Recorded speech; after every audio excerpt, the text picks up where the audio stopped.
आज हमारे अ, मुख्य अतिथि हैं हरियाणा से आदरणीय श्री सुरजीत बाना शास्त्री जी।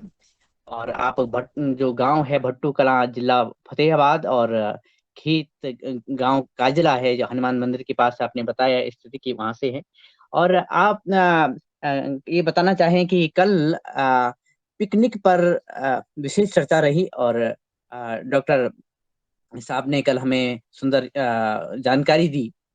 और उन्होंने भरपूर कोशिश की कि वो पिकनिक पे पूरी बातें बताए, लेकिन समय की सीमा थी और वो उस हिसाब से कुछ बातें हम रह गई थी, जिसको आज पूरा करेंगे। आज हमारे आज के मुख्य अतिथि श्री सुरजीत बालाजी शास्त्री, आप शिक्षक भी रहे हैं और आप एक किसान हैं। आप कोई 23 एकड़ क्षेत्र में 2.5 साल से पिकनिक तकनीक को अपना रहे हैं हरियाणा में, और साथ में आप रसायन मुक्त, विष मुक्त खेती विगत 13 साल से कर रहे हैं। तो सर, आपसे ये निवेदन है कि किस तरह से ये जो पिकनिक है, PQN की तकनीक है, ये कैसे कार्य करती है, और आप क्या क्या इसमें क्या क्या उत्पन्न कर रहे हैं इसके तहत, और ये कितनी कारगर तकनीक ये है, इस पर आप प्रकाश डालिएगा। और 7:09 हो रहे हैं, तो 7:35 तक आप बात रखिएगा। उसके बाद हमारे किसान बंधु आपसे वार्ता कर लेंगे और कुछ प्रश्न भी रखेंगे। आपका बहुत बहुत स्वागत है सर।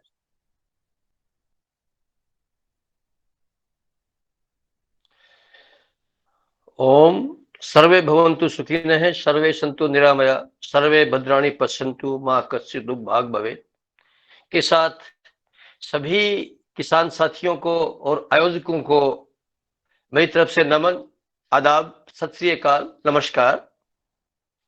और नमस्कार उन तमाम गुरुओं को जिनके सानिध्य में मैंने सीखा है, जाना है और किया है। मैं अपना परिचय थोड़ा सा बता दूं आप लोगों को। मैं गुरुकुल में पढ़ा हूं, किसान परिवार में जन्म लिया, अध्यापन किया। मैं लगभग 35 साल मैंने हरियाणा सरकार के अंदर में बतौर संस्कृत अध्यापक और फिलहाल हेडमास्टर के पद से रिटायर हुआ हूं। और खेती लगभग 13-14 साल से पुश्तैनी खेती में करवा रहा था और कर भी रहा हूं। दोनों काम चल रहे हैं। इसके अलावा जब मैंने शुरुआत कैसी हुई खेती की, मैं बताना चाहूंगा कि मैंने भाई राजीव दीक्षित से प्रेरित होकर के और अपने पिताजी, जो कि मेरे अभी मेरे साथ में हैं, 90 साल की जिनकी उम्र है, वो उनके कहने से अपने खाने के लिए 1 एकड़ से मैंने रसायन मुक्त खेती शुरू की। मेरे जो साथी थे स्कूल में, जब अनाज खाया करते कहा करते रोटी बड़ी स्वाद है, तो उनकी कहने से मैंने मेरा रकबा बढ़ाता चला गया और मैं जहर मुक्त खेती करता रहा। तो ये जो सफर रहा मेरा काफी लंबा। आदमी की फितरत है कि वो आसान काम की तलाश में रहता है। मैंने सुभाष पालेकर जी को भी सुना, दीक्षित भाई को भी सुना और सचदेव जी को सुना, डॉक्टर चौधरी के साथ में अब भी काम कर रहा हूँ हरियाणा कुदरत खेती अभियान के साथ में। तो मुझे काफी काम उनमें मुश्किल से लगे। करते करते करते करते मैं यहाँ चलते चलते एक आसान सी विधि के किसी मेरे साथी हैं सुभाष बनीवाल जी, उनके कहने से मैं पिकनिक को मैंने जाना। और लगभग 3 साल पहले मैंने आसिफ साहब से संपर्क किया और उन्होंने पहली बात यही कहा, मास्टर साहब स्वागत है, इस ग्रुप में आपको खेती की किसानी की सिवाय कोई बात नहीं मिलेगी और आप तमाम खेती की बातें कीजिएगा और पूछिएगा, क्योंकि दुनिया का किसान मेरे लिए किसान है, जैसा उन्होंने कल भी बताया था। उनकी रहनुमाई में साथियों में लगभग 2.5 साल से काम कर रहा हूं। कल उन्होंने मोटी मोटी बातें हमें को बता दी थी, भाई क्यों हमें विकास कैसे हुआ खेती का, हमने कैसे किया, शुरुआती दौर क्या था, हमने क्या क्या काम किए, विकास के क्रम में उन्हें सब कुछ चीजें सिखाई। और उनका सफर जैसा रहा जो भी है उसको देख के उन्होंने जो पिकनिक इजाद की, जब मैंने पहली बार पिकनिक के बारे में सुना तो मुझे लगा तो बहुत आसान सा काम है, क्योंकि उन्होंने जो बताया था खेती जो है 3 सिद्धांत हैं खेती के। मैं आदरणीय उन्हीं की प्रदीप राज बात वर्मा जी, आप अपना वीडियो बंद कर लें। प्रदीप राज वर्मा जी प्लीज वीडियो बंद कर लें जी। कंटिन्यू। हाँ, तो मैं कह रहा था कि उन्होंने कहा भी हमें जमीन को जो चीजें हमें पढ़ाई समझाई जा रही है, मैं बताना चाहूंगा कि हमें एक वक्त ऐसा था कि जब अनाज की जरूरत थी, कृषि वैज्ञानिकों ने भरपूर योगदान दिया और आज देश का अनाज का कटोरा उनके योगदान से भरा पड़ा है। परंतु हुआ क्या, अनाज का कटोरा तो भर गया, अस्पताल भी भर गए, बीमारियां आती चली गई। आज किसी भी शहर में देखिएगा बीमारियों का ढेर लगा हुआ है। तो अब हमें क्या चाहिए, उसी तलाश में हम अच्छे भोजन की तलाश में हैं, क्योंकि वेद कहता है अन्नो ही प्राण है। अनाज ऐसा हो जो कि प्राण दे, परंतु ये अनाज ऐसा हो जो प्राण लेने लग रहा है। चिंता थी तो मैं पिकनिक, उनके जो 3 मुख्य सिद्धांत है मैं उन्हीं की बात करूंगा। पहला उनका सिद्धांत है कम से कम जुताई, अर्थात हमें इस पद्धति में खेती करते समय जमीन को बारंबार जुताई करने की जरूरत नहीं है। हम आजकल बड़े बड़े ट्रैक्टर ले आए हैं, बार बार जुताई करते हैं, पलटाऊ है, कल वो बता रहे थे। नहीं, उनके मुताबिक इस चीज की जरूरत नहीं है, मुझे ये काम आसान लगा। दूसरा, जमीन को पानी में दम घोटकर नहीं मारना है। हम क्या करते हैं, खेतों में किसान क्या करता है कि आजकल ऑटोमेटिक सिस्टम आया हुआ है, ट्यूबवेल पे भैया लगा हुआ है, हम कहीं है, ट्यूबवेल अपने आप ऑन होता है और खेत जो है लबालब पानी से भर जाता है। हम सोचते हैं कि खेती हम कर रहे हैं, ये हमारा वहम है। खेती तो जीवाणु कर रहे हैं, हम तो केवल एक संबल मात्र हैं। अर्थात जब हम उस पर काम करते हैं, खेत को पानी से लबालब भर देते हैं, तो जितने जीवाणु हमारे सहायक हैं, जो खेती करने वाले हैं, वो डूब करके मर जाते हैं। जैसे हम पानी में नहीं रह सकते, वो भी नहीं रह सकते। यहां हम दूसरी बात थी उनकी, जमीन को पानी में दम घोटकर नहीं मारना। जमीन मृत होती चली जा रही है, हमें, वो कहते हैं कि हमें क्या करना चाहिए, पानी केवल रेज बेड पर लगाओ। उनके मुताबिक ऐसा मैं कर भी रहा हूं, 42 इंच की खालियों में ही पानी देते हैं। इस प्रकार मेरे खेत में लगभग 75% पानी की बचत होती है। आदरणीय ठाकुर जी, वीडियो बंद कर लें प्लीज। हमारे जो मुख्य आधार है जल, जीवन और जमीन, तो इस तरह से पहला जो सिद्धांत होता है कि जल, पानी बच रहा है। सभी को पता है, आप सभी जानते हो कि अगली बार बार कहा जाता है अगली जो लड़ाई अगर कभी होगी तो पानी को लेकर होगी, नहीं होगी तो हम पानी के बगैर मर जाएंगे, मुझे बड़ी मुश्किल होगी। तो यहाँ मैं खेती में लगभग 75% पानी की बचत कर रहा हूं। ये तकनीक जो है हमें पानी बचत को सिखाती है। जमीन जीवित रहती है, जीवाणु जीवित रहते हैं, खेती करते हैं, पानी की बचत भी होती है। तीसरा जो सिद्धांत है वो है जमीन को नंगी नहीं छोड़ना, अर्थात जमीन को ढककर रखना है। जो जीवाणु है वो गर्मी में भी मर जाते हैं, सर्दी में मर जाते हैं। जिस इलाके में मैं रहता हूं, जहां मैं खेती करता हूं, उसका टेम्परेचर गर्मियों में 50 को क्रॉस कर जाता है, 50 के आसपास पहुंच जाता है, और सर्दियों में 0 के आसपास पहुंच जाता है। तो जीवाणु, साइंस कहती है, हमें शरीफ साहब ने, सभी ने ये महसूस भी किया होगा कि 25 और 35 के बाद, 15 और 35 के बाद वो डिस्टर्ब होते हैं, परेशानी महसूस करते हैं। अगर टेम्परेचर 35 से बढ़ता है तब भी जीवाणुओं को तकलीफ होती है, और 15 से नीचे आता है तब भी उनको सहज नहीं होता उनके लिए काम करना। तो हमें उस टेम्परेचर को मेंटेन करने के लिए जमीन को आच्छादित करना है, ढकना है। अगर ढक के रहेंगे तो नमी नहीं जाएगी, पानी उड़ेगा नहीं, और जीवाणु अपना काम बेहतर ढंग से कर पाएंगे। ये उनके 3 सिद्धांत थे, कम से कम जुताई, जमीन को पानी में दम घोटकर नहीं मारना, और जमीन को नंगी नहीं छोड़ना। इसके बाद अगली जो चीज है वो है 4 काम है खेती में करने वाले। जब पहली बार हम उनकी पद्धति के मुताबिक खेत में काम करना शुरू करते हैं, तब 4 काम हमें करने पड़ते हैं। और साथियों, मैं शरीफ साहब की पहली क्लास का स्टूडेंट हूं, क्योंकि जब 3 साल पहले मैंने काम शुरू किया, जो कम करने वाले काम है वो एकदम होते नहीं। तो मैं सोचता था कि भाई फटाफट कर दूंगा, हो जाएगा, नहीं हो रहा। अभी भी मेरी जमीन पूरी तरह से ऑर्गेनिक मैटर जो है उसमें डेवलप नहीं हुआ है। क्यों? करने वाले जो काम है, 4 काम है साथियों, वो जब हम करते हैं तो जमीन सारी एक बार डिस्टर्ब हो जाती है। कहते हैं कि जमीन को छेड़ना नहीं, परंतु जब छेड़ना है तो एक बार जी लगा के छेड़ दो, तो करना है आपको। पहली काम, हमें लेजर लेवलिंग करवानी पड़ती है, अर्थात जमीन को अच्छी तरह से हमें समतल करवा लेना चाहिए। मैंने ऐसा किया, परंतु 6 महीने बाद पता लगा कि जमीन ठीक से लेवल नहीं हो पाई, क्योंकि जहां से मिट्टी उठती है वो जब जुताई करने के बाद वो जमीन दोबारा ऊंची हो जाती है, जहां मिट्टी डालते हैं वहां जमीन थोड़ी सी सेट होकर जमीन थोड़ी सी नीची हो जाती है। तो हमें पहले काम है लेजर लेवलिंग का, जमीन को अच्छी तरह से समतल करवा लेना चाहिए।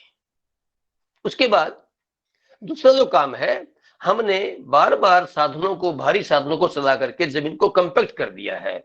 एक तस्तरी नुमा जमीन के लगभग 4, 5, 6 इंच, 10 इंच नीचे, 10 इंच से लेकर 25 इंच के बीच में हमने एक तस्तरी बना दी है।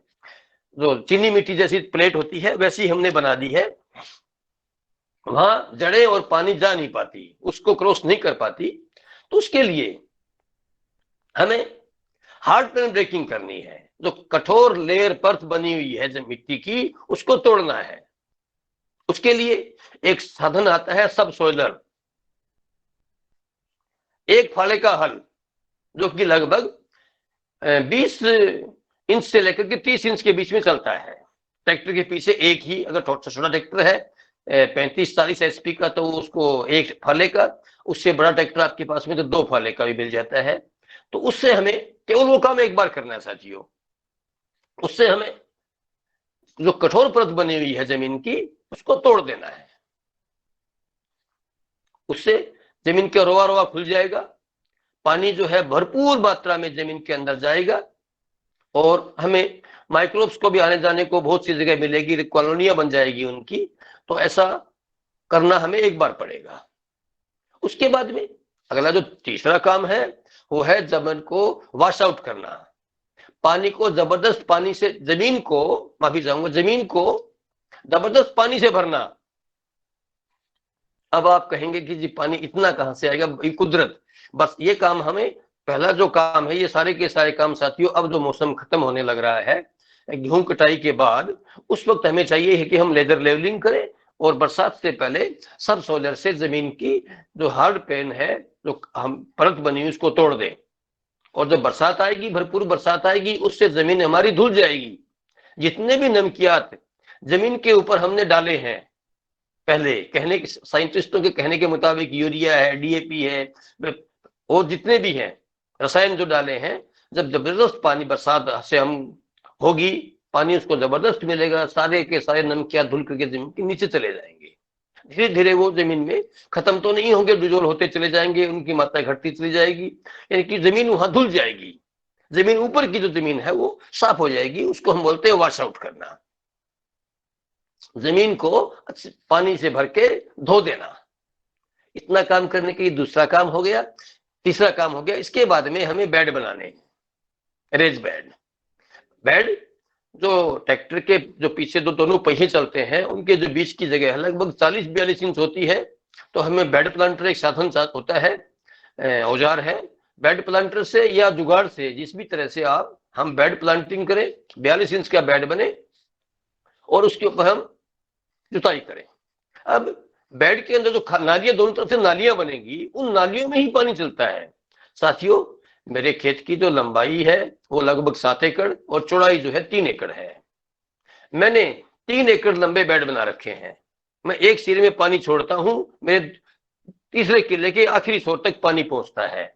पानी भरता नहीं, बेड के ऊपर पानी नहीं जाता, आराम से पानी चलता है। हाँ, ध्यान रखिएगा साथियों, हमें पानी चलाना है, भगाना नहीं है। तमाम अब मन में शक होता है कि नमी क्या वहां तक पहुंच पाएगी। हाँ साथियों, बेड के अंदर अगर हम पानी आराम से चलाते हैं तो नमी बैठ जाती है और जर्मिनेशन अच्छे से हो जाता है। ऐसा करने के बाद जब बेड बन गया, हाँ, बेड की जो खालियां है नीचे से लगभग 8 इंच हो, ऊपर से आपकी चौड़ाई 16 इंच हो और गहराई जो है 11 इंच के पास में हो। इतना कोशिश कीजिएगा ऐसा रहे। जब बेड बन गया, उसके बाद में आप जो आपको अनाज लगाना है उसके ऊपर, बेशक गेहूं है, सरसों है, चना है, बाजरा है, मक्का है, कॉटन है, या जो भी आप खेती करते हैं वो उस पे लगाइएगा। हाँ, क्योंकि किसी भी फसल को साथियों पानी की जरूरत नहीं है, हर फसल को नमी चाहिए।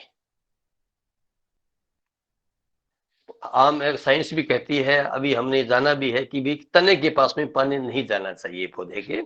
तो जो नीचे की जड़ें हैं उनका काम है पानी लेकर के ऊपर तक पहुंचाना, नमी ऊपर तक देना। स्वाभाविक तौर पे जड़ें अपने आप नमी की तरफ दौड़ेंगी, विकास करेंगी, तो पौधे का विकास ठीक ढंग से होगा, पौधे को नमी मिलेगी, वो तंग भी नहीं होगा। और बेड बना करके बिजाई करने के बाद में जो आखिरी काम है वो होता है आच्छादन का, बहुत महत्वपूर्ण है। हम लोग मोटे तौर पे जो मेरे साथ के किसान भाई हैं, बेशक संजय मेहता जी हैं, कुलेरी से हैं, सुभाष बेनीवाल जी हैं, पंकज मात्रा बंधु हैं बनमंदोरी से, मेरे पड़ोसी हैं। हम कोशिश कर रहे हैं मल्चिंग की, मल्चिंग हमारे से हो नहीं पा रही है, इसमें बड़ी दिक्कत हो रही है। हाँ, मल्चिंग हो जाए तो सोने पे सुहागा, आखिरी काम जो है मल्चिंग वाला वो हम मल्चिंग कर दें। हमें कई बार मन में रहता है कि आच्छादन करने के बाद में क्या अनाज जर्मिनेट हो पाएगा, ऊपर से हमने उसको एक परत जमा दी किसी भी फसल अवशेष की, क्या उसमें से वो निकल पाएगी? हाँ, बखूबी हमने सुभाष बेनीवाल के जी के खेत में देखा है कि कॉटन की वहां आच्छादन के बाद में अच्छी सोइंग हुई, क्योंकि चौड़े पत्ते का था, वांडर था, वहां उनका सही हुआ, उसमें कोई दिक्कत नहीं हुई। तो गेहूं और जो तीखे पत्ते वाली फसलें उनमें तो है ही है नहीं। लहसन में, प्याज में बड़ा अच्छा कामयाब है। तो साथियों, आच्छादन कर दें, उसके बाद में आप फसल लेते रहें। और उनके शरीफ साहब के मुताबिक और मैं भी मेरे खेत में इस काम के अतिरिक्त कम से कम करने की कोशिश करता हूं। साथियों, मैं ऐसा काम कर रहा हूं। हाँ, मेरा बीज खुद का होता है, बीज बाजार से नहीं लाता। बीज में भी बड़े घपले हैं। गेहूं की जो सरसों की एक वैरायटी मिलती है जिसके 700-800 रुपए का पैकेट है 1 किलो का, 70,000 रुपए 80,000 रुपए क्विंटल के भाग हुए, हमें मिलते हैं 6,000 के भाव, केवल ग्रेडिंग होकर के वो बेचा जाता है। नहीं साथियों, बीज अपना होना चाहिए आपके पास में। इस तरह से अगर हम काम करते हैं तो लगभग हमारा काम खेती का हो जाता है। मैं मेरे खेत में ऐसा ही कर रहा हूं। हाँ, जहां कहीं कई बार अभी जमीन पूरी तरह से विकसित नहीं हो पाई तो हमें ऊपर से न्यूट्रिएंट्स कभी कभार, जब अगर फसल कमजोर होती है तो आसिफ साहब तो कहते हैं कोई जरूरत नहीं है, परंतु वो कब जरूरत नहीं है? जब जमीन पूरी तरह से तैयार होगी तब जरूरत नहीं होती। शुरुआती दौर में इन चीजों की थोड़ी मोटी जरूरत पड़ती है। वो आसानी से अगर होता है तो कर लें, वरना फसल अवशेष अगर हम बार बार कच्ची खाद को एक आधी बार खेत में मिला देते हैं, कच्ची हरी खाद को उनको मिला देते हैं, तब हमारी खेत धीरे धीरे डेवलप हो जाएगा। क्योंकि जिस फसल को, जिस जमीन को हमने बार बार रसायन डाल करके 85 साल में बिगाड़ा है, क्या वो फसल अभी 2-3 साल में, वो जमीन क्या 2-3 साल में ठीक हो जाएगी? नहीं, ऐसा मुश्किल सा काम है। हम कोशिश करेंगे, काम करेंगे तो ऐसा हो सकता है। हाँ, हो रहा है और मैं ये कर रहा हूँ, ऐसा होता है। उसके बाद में साथियों एक बात आती है, भाई मैं जो अनाज मेरे खेत में उगाता हूँ, किसान को दिक्कत कहाँ है? बाजार की, उसका अनाज बिक नहीं पाता, वाजिब भाव नहीं मिलता। हम कौन सी किस्में लगाते हैं? मेरे खेत में मैं ऐसी देसी किस्में लगाता हूँ, देसी बीजों पे ही काम कर रहा हूँ। उदाहरण के लिए मैं आपको कहना चाहूंगा, जैसे हमारे जेब में 100 रुपए हैं, अगर हम 25 आदमियों को देंगे तो 4-4 रुपए आएंगे। अगर वही पैसे हम 4 आदमियों को देंगे तो 25-25 आ जाएंगे। जमीन के पास में जितनी गुणवत्ता है, अनाज ज्यादा लेंगे तो उसकी गुणवत्ता कम हो जाएगी, अनाज हम अगर कम लेते हैं तो उसकी गुणवत्ता ज्यादा है। देसी बीजों में गुणवत्ता, उनकी पैदावार तो बेशक कम है साथियों, परंतु उनमें गुणवत्ता ज्यादा है, उनके स्वाद बेमिसाल है। जो गेहूं हम लोग लगाते हैं C300 से, जिसको MP के लोग सबती भी कहते हैं, खाने में लाजवाब है। बंसी का कहीं मुकाबला ही नहीं है। जिसने बंसी गेहूं खा ली उसने दोबारा कुछ खा नहीं सकता। वो बंसी गेहूं नहीं, कणक है, सुंदर रंग है, बड़ा स्वाद है। वही हाल देसी बाजरी का है। तो मैं बेसिकली देसी बीजों पे काम करता हूं और जितनी उनकी पैदावार होनी चाहिए, लगभग हरियाणा की 3 साल की 306 की औसत 28 मन की है, तो 25 और 28 मन के आसपास मैं पैदावार गेहूं की लेने लग रहा हूं। हाँ, मेरे भाव का तरीका रहता है, जैसे यहाँ हरियाणा के अंदर हमारे यहाँ 50-60 मन गेहूं की पैदावार हो जाती है, जबकि 2200-2300 भाव है, तो मेरे 30 मन 32 मन होती है, तो मैं वही भाव चेंज करके मैं मेरी गेहूं 7,000 के आसपास 6,000-7,000 रुपए क्विंटल में बेचता हूँ। हाँ, जितनी पैदावार उन लोगों के खेतों में होती है उतनी पैदावार मेरे खेत में भी मैं मूल्य के रूप में, पैसे के रूप में उतनी लेने की मैं कोशिश करता हूँ। तो ऐसा बिक्री की भी कहीं कोई दिक्कत नहीं है। आज भी मैंने मेरे खेत का लगभग 60% अनाज बेचा हुआ है, तो इसमें भी कोई दिक्कत नहीं। हाँ, जरूरत है साथियों शिद्दत के साथ में काम करने की।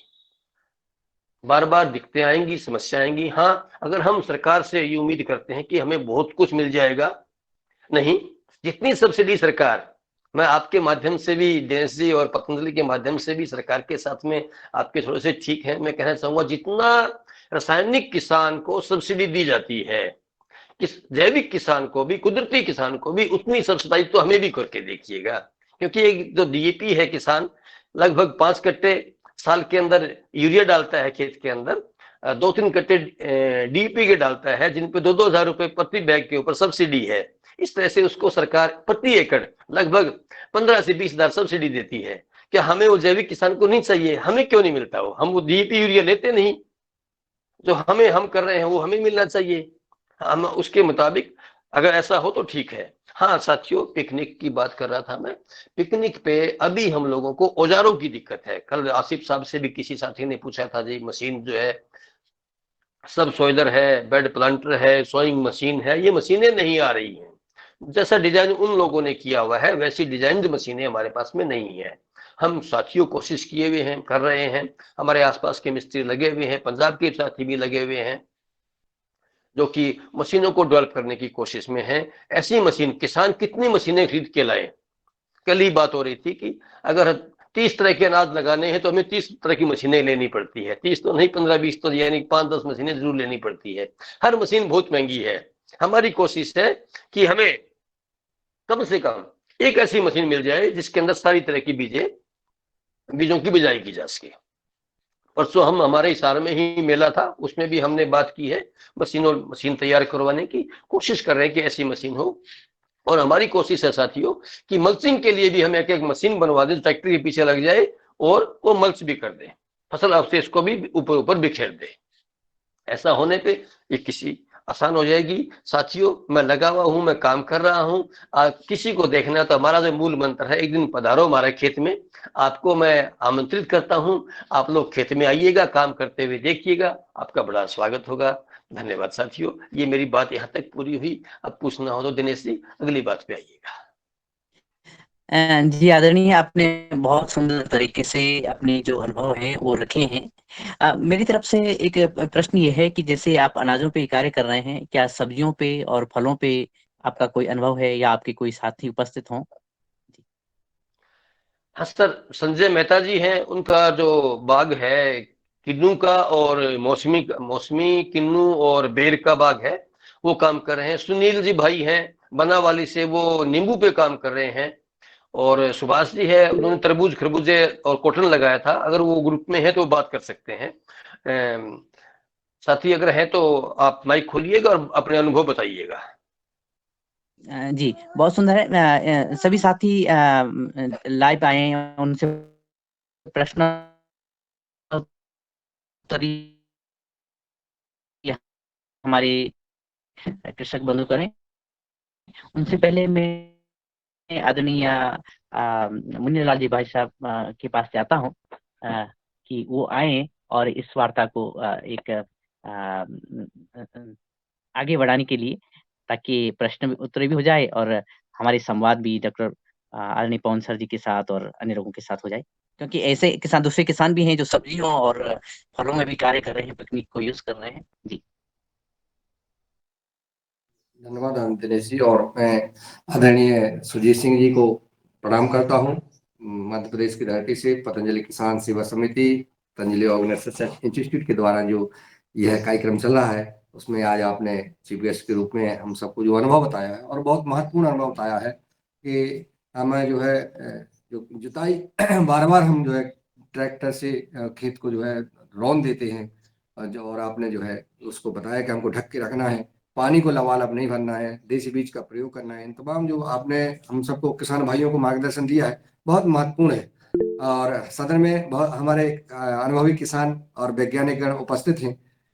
डॉक्टर किशोर दुबे जी ने हैंडलिज किया है, मैं उनको सादर आमंत्रित करता हूं कि वो आए और हमारे चीफ गेस्ट महोदय से अपना संवाद करें। धन्यवाद मुन्नीलाल जी। आज के मुख्य अतिथि ने बहुत अच्छी जानकारी दी और जमीन पर काम करने वाले किसान हैं। निश्चित रूप से उन्होंने आसिफ भाई से सीखा ही नहीं, तो जो कुछ किया, जिस तरह से किया, वो अभी सब अनुभव साझा किया है। मैं उनको हार्दिक बधाई देता हूँ। भाई साहब से सिर्फ मैं इतना पूछना चाहता हूँ कि मैं महाराष्ट्र में रहता हूँ और महाराष्ट्र में बड़े मुश्किल से 10-15% ही जो जमीन है वो सिंचाई के अंतर्गत है और बाकी में सिंचाई है ही नहीं। और बहुत सारे किसान जो है बहुत छोटे छोटे किसान हैं, 2 एकड़ वाले, 2.5 एकड़ वाले, तो जिनके पास पानी ही नहीं है और जिनके पास जमीन बहुत कम है और 4 ही महीने यहाँ पे बारिश होती है, तो ऐसे स्थिति में ये जो आसिफ भाई वाला तकनीक है, यह यदि अमल में लाना है तो क्या करना पड़ेगा, कैसे करना पड़ेगा, आप मार्गदर्शन कीजिए। धन्यवाद। सर ऐसा है कि जितनी बारिश आपके यहाँ होती है, अगर हम वही पानी किसी भी तरह से जमीन के नीचे जाने दें, देखो जमीन आपके महाराष्ट्र में जमीन प्लेन भी है, नीचे पत्थर भी है, वो तो अलग अलग जमीन के मुताबिक अलग अलग सिचुएशन, वो तो आपको किसान भाई आपको ही अपनी हालात देखनी पड़ेगी। हमें समझने की जरूरत यह है कि किसी भी तरह से जो पानी ऊपर ने कुदरत ने हमें दिया है वो जमीन के अंदर जाए, बह करके बाहर ना जाए। अगर उस पानी को हम किसी भी ढंग से जमीन तक जाने देते हैं तब किसी भी फसल को लेने में वहां दिक्कत नहीं होनी चाहिए। हाँ, जिस इलाके की जो फसलें हैं उस हमें वही लगानी चाहिए उस इलाके में। हाँ, मल्चिंग अगर आप फसल लगा करके आच्छादन कर देते हैं तो आपको फसल लेने में दिक्कत नहीं होगी। मुख्य मुद्दा है पानी का संचय उस जमीन तक जाए, वो बह करके आपका खेत का पानी आपके खेत से बाहर ना जाए और जमीन के नीचे तक वो पानी जैसे भी आप जो भी आप देखना चाहें, हार्ड पेन ब्रेकिंग होगी, जैसे भी करना चाहें आपको जो सुविधा वहां उपलब्ध है उसके मुताबिक कीजिएगा। अगर पानी आप ठीक से संभाल लेते हैं और फसल लगा के आप अगर आच्छादित कर देते हैं तब जर्मिनेशन हो जाएगा। जर्मिनेशन के बाद में पौधा, जैसे कल आसिफ साहब बता रहे थे कि 90-95% तो वो हवा से लेता है, नीचे जड़ें जितना पानी चाहिए केवल बस वो तो खून का काम करती है, बाकी तो चीजें ऊपर से लेता है पौधा। थोड़ी सी हिम्मत करेंगे तो ऐसा हो सकता है किसान भाई। भाई साहब, दिक्कत ये है कि 4 ही महीने बारिश होती है और 8 महीने बारिश रहती नहीं, तो निश्चित रूप से पानी वहां पे संचित करना वो भी कठिन है और वहां पे जो आच्छादन रखना है, मल्चिंग, वह भी कठिन है, क्योंकि अगर पानी नहीं है, मल्चिंग भी नहीं है और टेम्परेचर तो बहुत ज्यादा है, ऐसे स्थिति में जो कोरडवाह, क्योंकि वही किसान हमारा एक आत्महत्या करने वाला जो बड़ा ग्रुप है वो वही है, क्योंकि वो सिंचित या गन्ना और अंगूर की खेती करने वाले, ऑरेंज की खेती करने वाले, इनके पास पानी है वो तो सवाल ही नहीं, वो तो सदन काश्तकार करके कहे जाते हैं। सबसे बड़ी दिक्कत है ये छोटे किसानों से जिनके पास में सिंचाई की कोई भी साधन नहीं है, मतलब बारिश ही नहीं होती तो वो रख नहीं पाते और समतल जमीन नहीं है। तो ऐसे में जो आपने 3 मंत्र बनाए कि भाई जमीन समतल होनी चाहिए, पानी नाली से लेना चाहिए और उसको नंगी नहीं रखना चाहिए जमीन को, यह करना में जो कठिनाई आएंगी उसमें आप यदि मार्गदर्शन करें तो बहुत अच्छा रहेगा। धन्यवाद। जो छोटे जोत का किसान है उसको चाहिए कि वो छोटे छोटे टुकड़े, जैसे उसका जहां तक लेवल होता है उसको लेवल करे ना, वहां उसके पानी को संचित करे, उसको सुरक्षित रखे। नमी जैसे भी है, ठीक है, एक बात और बताता हूं, वैसे कहीं पर भी पानी नहीं है, अगर आप उस जमीन को आच्छादित कर देते हैं तो वहां नमी अपने आप आ जाती है। आप ट्राई करके देखिएगा, किसी भी जगह से फसल अवशेष का ढेर लगा दीजिएगा, जो कि जमीन भी बहुत हार्ड है, 6 महीने बाद आप देखेंगे कि वो जमीन नीचे से नमी वाली भी है और नरम भी हो चुकी है। हमने कुछ नहीं किया उस जमीन के ऊपर, सब कुछ आच्छादन अपने आप सब कुछ कर सकता है। हाँ, आप कहते हैं भी आच्छादन हम कहां से लें, तो देखो वो तो आच्छादन तो आपको उसी खेत का लेना ही पड़ेगा, आच्छादन की व्यवस्था तो आपको करनी ही पड़ेगी किसी भी ढंग से, जो भी वहां फसल होती है। आपके इलाके में हमें बात करता हूँ राजशेखर पाटिल की, जो नीपानी वाले हैं, एक गांव है आपके महाराष्ट्र में नीपानी, जिसका गांव का नाम ही नीपानी है, पानी वहां है ही नहीं, वहां वो बांस की खेती कर रहे हैं बड़े अच्छे से, बांस अपने आप सब कुछ करने लग रहा है, अपने आप पानी लेके आता, उसकी पत्तियां झड़ती उनसे आच्छादन हो जाता है। और एक साथी और बात बताऊंगा कि वो कहते हैं कि मेरे खेत का जो वाटर लेवल था 50-60 फुट था, वो 20 फुट पे आया हुआ है बांस लगाने के बाद। तो जिस भी ढंग से अगर हम आच्छादन करते हैं, जमीन को नंगी नहीं छोड़ते, तो वाटर लेवल भी जो नीचे है वो भी ऊपर आ जाता है और अच्छा पानी हो जाता है। अभी देखो हालात के मुताबिक कुछ व्यवस्थाएं साथियों आपको अपने आप भी देखनी पड़ेगी, सिद्धांत तो तीनों यही है। धन्यवाद। ठीक है, धन्यवाद सर, धन्यवाद। आदरणीय डॉक्टर साहब, मैं बने सिंह जी को आमंत्रित करता हूँ, वो आए अपना सवाल रखें। जी, सदन के सभी लोगों को मेरा प्रणाम। आज के मुख्य अतिथि जी सुरजीत सिंह जी को भी। आप आच्छादन की बात करें, आच्छादन 4 प्रकार के होते हैं, उसमें कौन सा आच्छादन उचित रहता है ये बताइए आप, थोड़ा सा मार्गदर्शन। सर, आपके खेत का फसल अवशेष, जी जो भी फसल अवशेष है, तुझका जी तेरा तुझको अर्पण। आपने जी खेत से जो आपको चाहिए वो आप लीजिएगा, बाकी खेत को वापस दे जी दो।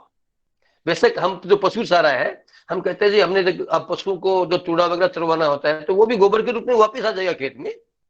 जितना जी। हमें चाहिए हम ले लें, बाकी खेत को वापस दे दे, तेरा तुझको अर्पण कर लो आप, जैसे जो हम गेहूं आराम की से हो फसल जाए वही। लगाते हाँ जैसे जी। हम गेहूं की फसल लगाते हैं उसमें भूसा हमको गाय के लिए चाहिए, बारिश में हाँ मक्का की फसल लगाते हैं वो गाय के लिए चाहिए, तो फिर आच्छादन जी, कहाँ से प्राप्त करें? जितना बचता ही उतना लो, बाकी बचता है तो डालिएगा, तो बचता है वो। आपका कहना ठीक है, वो मेरा सुझाव ये है कि जैसे आच्छादन 4 प्रकार का होता है, उसमें से कौन सा उत्तम रहता है? जैसे प्लास्टिक का आच्छादन रहता है, हरी घास का आच्छादन रहता है, सूखे घास का आच्छादन रहता है, एक फलदार वृक्षों के लिए पत्थर का आच्छादन भी किया जाता है। प्लास्टिक को छोड़ के तीनों ही अच्छे हैं, जी। प्लास्टिक को छोड़ो। साथ ही आप हाँ जो हाँ। कह रहे हैं पीएम के ये जो ये पद्धति कैसी है, इसके बारे में जरा समझिए ना थोड़ा सा। आप कह रहे हैं पाकिस्तान वाले जो सूरज जी। प्रश्न दोबारा बताइएगा सर।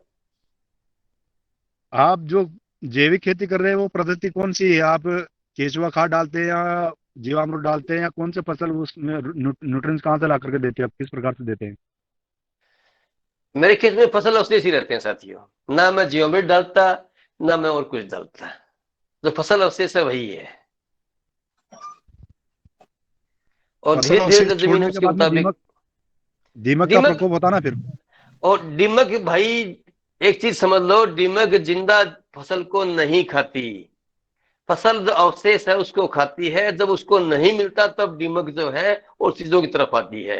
कभी भी दीमक, हमारा पौधा, अब देखो चोरी कोई और पकड़ा करता है, पकड़ा कोई और जाता है। पौधा किसी और वजह से खत्म होने लग रहा है, उसको खत्म होने के बाद में दीमक का काम है उसको डिकम्पोज करना, वो तो डिकम्पोजर है। मौके पे पकड़ी जाती है दीमक, काम कोई और जीव करता है। दीमक को दोष ना दीजिएगा, दीमक हमारा बेस्ट फ्रेंड है। दीमक का काम तो जैसे दीमक धरती की रानी कहा गया, दीमक का काम है प्रकृति में मिट्टी बनाना। परंतु जो आप अवशेष उसमें डालते हो वो अवशेष कच्चा भी रहता है, कोई पक्का भी रहता है, जैसे तो उसमें वो डिकम्पोजर कैसे होता है जब आपकी मिट्टी गीली नहीं है, उसमें कोई न्यूट्रिएंट्स नहीं डाले आपने? जैसे गेहूं की पराली है, गेहूं की पराली कम से कम 1 वर्ष तक डिकम्पोज नहीं होती है मिट्टी के अंदर, तो उसकी उसको डिकम्पोज करने की पद्धति क्या है? भाई अपने आप धीरे धीरे डिकम्पोज हो जाएगी। हमें 1 साल 6 महीने के लिए उसको जो है हमें अवशेष आच्छादन के लिए चाहिए, उसके बाद में धीरे धीरे दीमक उसको अपना आप डिकम्पोज कर देगी। अगला फसल अवशेष आ जाएगा, पहला डिकम्पोज हो जाएगा, अगला आ जाएगा। यानी किसी भी फसल अवशेष फसल को मिट्टी में मिलने के लिए लगभग 6 महीने से साल भर का टाइम लगता है, ज्यादा भी ले जी। लेती है। फसल क्या क्या लेते हैं आप लोग? इस वक्त मेरे खेत में गेहूं है, चना है, सरसों है, जौ है, और दूसरे फसल में मैं लेता हूं मूंग है और बाजरी है, ग्वार है। ये फसलें लेता हूं गेहूं का साथी में। गेहूं का उत्पादन क्या आता है आपके क्षेत्र में? मेरे क्षेत्र में, मैं मेरे खेत में कहता हूं तो वहां होता आप है लगभग। हम्म। आपके खेत की बात कर रहा हूँ मैं, ऑर्गेनिक की बात कर रहा हूँ। हाँ हाँ हाँ। मेरे खेत में होगा लगभग 8 क्विंटल से 8 से 10 क्विंटल के आसपास, 10 क्विंटल से 12 क्विंटल तक, नहीं 8 से 12 क्विंटल के आसपास मेरा उत्पादन रहता है। एकड़ में या क्योंकि बीघे देसी में? वैरायटी है मेरे। एकड़ में, एकड़ में। एकड़ में 12 क्योंकि क्विंटल देसी, हाँ मेरी देसी वैरायटी है, सारी की सारी देसी किस्में हैं। मैं जो हाई यील्ड वैरायटी पे काम नहीं करता। जी और जैसे आदरणीय चना है या आदरणीय आप सरसों बोते हैं, उसमें कीट प्रबंधक के लिए क्या करते हैं? इसमें कीट कहां से आते हैं? कीट तो होता है, आता ही नहीं। जी देखो एक और चीज है साथियों, कीट साक्षरता मिशन हमारे यहाँ चलता है, जीवो जीव से भोजनम। अपने आप हमने कीटों को समझा ही नहीं है। हमारे मित्र कीट भी हैं, शत्रु कीट भी हैं, कुछ मांसाहारी कीट हैं, कुछ शाकाहारी कीट हैं। जो ही कीट आएगा उसके बाद में उस कीट को खाने वाला दूसरा कीट अपने आप आ जाएगा खेत में। पौधा उनको बुलाता है, आकर्षित करता है, अपने आप प्रबंध हो जाता है। सब सारा मैनेजमेंट है, कुदरत का मैनेजमेंट है सारा का सारा। हम उसको डिस्टर्ब करते हैं। हम जब स्प्रे करते हैं जहर की, उस वक्त हमारा दोस्त कीट भी मरता है, दुश्मन कीट भी मरता है। शाकाहारी और मांसाहारी सभी कीट सीध में आ जाते हैं। अगर हम ऐसा नहीं करेंगे तो अपने आप जो है मैनेजमेंट, कुदरत का मैनेजमेंट होगा और सबको सब ठीक हो सकता है। जी जी जरूर जरूर, धन्यवाद। और प्राकृतिक हमारे ठाकुरदास जी सवाल करेंगे, इसके पहले हमारे रंजन सिंह जी अपना इशारा जी कर रहे हैं। जी मैं प्रभारी जी आमंत्रित महोदय करता हूँ रंजन सिंह को, वो आए और जी, अपना आदरणीय रंजन सिंह जी। प्रभारी महोदय जी, एक मिनट। प्राकृतिक पोषण प्रबंधक ऐसा कोई चार्ट बनाया है क्या आप लोगों ने? प्राकृतिक फसल पोषक प्रबंधक चार्ट, इसमें ये न्यूट्रिएंट देने से या आपको ये देने से आपको कोई फसल में रोग नहीं आता है? नहीं, ऐसा हमने कुछ नहीं बनाया सर। जी जी, धन्यवाद हम कुछ ऊपर से देते ही नहीं। जी। जी आदरणीय रंजन जी सिंह। नमस्ते। जी नमस्ते, सुप्रभात। मैं वैसे बिहार से बिलोंग करता हूँ। मैं रंजन सिंह, मैं 1982 बैच का एग्रीकल्चर ग्रेजुएट था। और मैं लेट्स गो डिटेल नहीं जाना, तो मैं 30 वर्ष से मेरा जो एक अनुभव है, मैं बड़ा नहीं हो सकता, मेरे अनुभव बड़े हो सकते, मैं यही सोचता हूँ। तो जो अनुभव है ऑर्गेनिक फार्मिंग में, कुछ चर्चाएं मैंने सुनी, तो मेरा जो प्रैक्टिकल अनुभव है, जैसे मल्चिंग की बात हो रही है, तो ग्रीन मल्चिंग होता है, प्लास्टिक मल्चिंग कोई मल्चिंग नहीं होता है। 4 तरह की मल्चिंग की कोई चर्चा नहीं होनी चाहिए। हम प्राकृतिक खेती की तरफ जाए। हम बहुत थक चुके केमिकल फार्मिंग से और हर एक चीजों से। तो जो हम वेस्ट अपने क्रॉप वेस्ट हम खेत में देते हैं, सिंह भाई साहब, वो विनय सिंह भाई साहब ने पूछ रहे थे कि कैसे डिकम्पोज होगा। बहुत ही सिंपल टेक्नोलॉजी है, ओरिजिनल वेस्ट डिकम्पोजर जो डॉक्टर कृष्ण चंद्रा जी ने बनाया है, वो डिकम्पोज 40 to 35 डेज में सारे जितने भी हमारे क्रॉप वेस्ट है सबको डिकम्पोज कर देता है, चाहे वो गोबर है चाहे जो भी हो। और उसके बाद से जब हमारे सॉइल में ऑर्गेनिक मैटर नहीं होगा तो कार्बन की मात्रा नहीं बढ़ेगी, कार्बन की मात्रा नहीं बढ़ेगी तो ह्यूमस नहीं फॉर्मेशन होगा। 6:1 का रेशियो, कार्बन हमारा 6 भाग 1 भाग नाइट्रोजन से मिलके ह्यूमस का फॉर्मेशन करता है। तो हम जितना ह्यूमस बनाएंगे, ह्यूमस हमारे धरती की जान है, धरती माँ की जान है।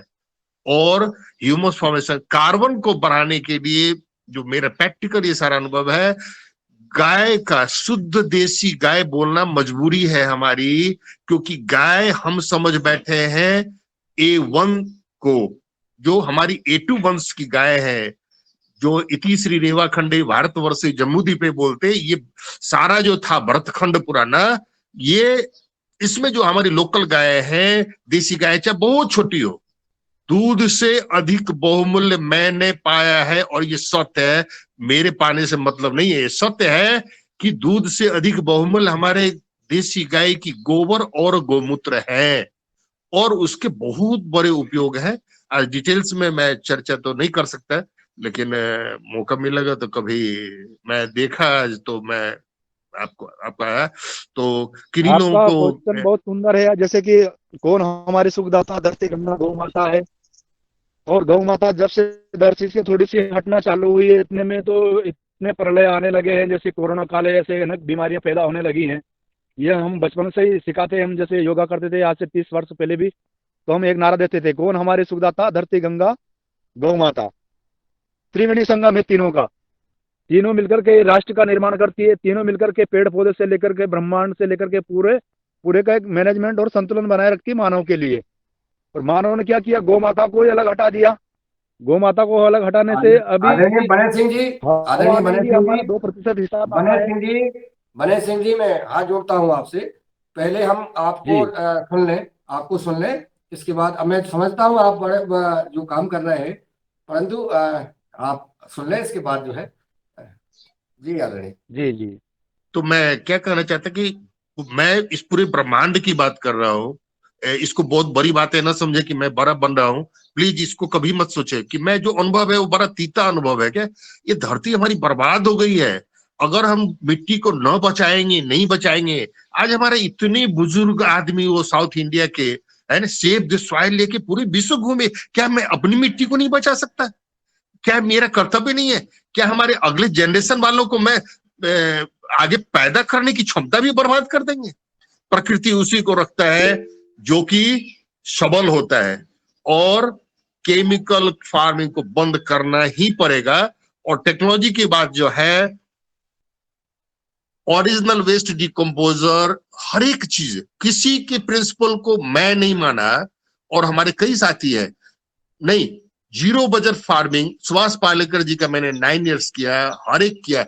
वही जीवामृत, पानी के अलावे सब मटेरियल वही डालिए, पानी के अलावे ओरिजिनल वेस्ट डिकम्पोजर OWDC में अगर आप 200 लीटर में बनाते हैं उतना ही मटेरियल देके, तो आपका वेस्ट जो बचेगा छान के वो आपको 3-4 किलो बचेगा, वैसे 10 से 11 किलो बचता है। तो ये डिकम्पोजर जो है बहुत चमत्कारी चीज दिया है। मैं 64 इयर्स का हो गया, मैं बिहार का रहने वाला हूँ, बड़हिया एक गाँव है लखीसराय डिस्ट्रिक्ट में। तो मैं अभी नेपाल में हूँ। तो मेरा एक संकल्प है, इसलिए मैं इस प्रोग्राम में आ पाया कि हमारा विश्व ऑर्गेनिक बने, हमारा मैं नेपाल ऑर्गेनिक बने, क्योंकि मैं ये हमारी कर्मभूमि है। 7 जॉब मैंने वही किया और यहाँ पे आके मैं रिटायर हूँ। Let's go. तो कार्बन की मात्रा को बढ़ाने के लिए बिना देसी गाय के खेती संभव नहीं है, ये बिल्कुल सत्य बात है। कार्बन की मात्रा को बढ़ाए, कोई जरूरत नहीं है। वीरे सिंह भाई साहब ने जो प्रश्न किया था, मुझे याद आया कि कीट पतंगे लगते हैं कोरोना काल में। भाई साहब, कोरोना काल में वही व्यक्ति इफेक्टेड हुआ जिसके बॉडी की इम्यूनेशन पावर एवरेज से माइनस की तरफ थी। कोई समस्या नहीं है। आज हमें ब्लड प्रेशर और शुगर 64 इयर्स में, ये नहीं कि मैं अच्छा हूं, मैं ये नहीं सो करना चाहता। 64 इयर्स में आज मैं थोड़ा सा ध्यान देता हूँ ऑर्गेनिक की तरफ, खाता हूँ और ये स्वच्छ ऑक्सीजन लेता हूँ। तो मैं कहा, मुझे न कोई ब्लड प्रेशर है, न शुगर है, न चश्मा है, न एक दांत गई है, न कुछ भी है। तो ये तो हमें अपनाना ही पड़ेगा, ये हमारी मजबूरी है। आज के बच्चे क्या खाते हैं, आज के बच्चे को देखिए, तो ये गलती हमारी है। हम आने वाले जनरेशन को अगर न कुछ देखे गए तो वो अवश्य हमें बहुत गाली करेंगे। गाली करने का मीन्स कि बहुत ही निराश होंगे वो। तो हमारी ड्यूटी बनती है सारे लोगों से। फिर से मैं रिक्वेस्ट करता हूँ, हमारे जितने भी किसान हैं, तो ये हमारी ड्यूटी बनती है कि हम अपने धरती माता को बचाएं। 3 धरती माता है जिन्होंने मुझे पैदा करके आज इतना खड़ा किया है। दूसरी धरती माता हमारी धरती माँ है, और तीसरी गौ माता। इन 3 के अलावा कोई उपाय नहीं है, कोई उपाय नहीं है। धन्यवाद। विशेष के लिए मेरा संपर्क कर सकते हैं, मेरा व्हाट्सएप नंबर है। मैं वैसे नेपाल में रहता हूँ। 00977 00977 ये कंट्री कोड हो गया। 98043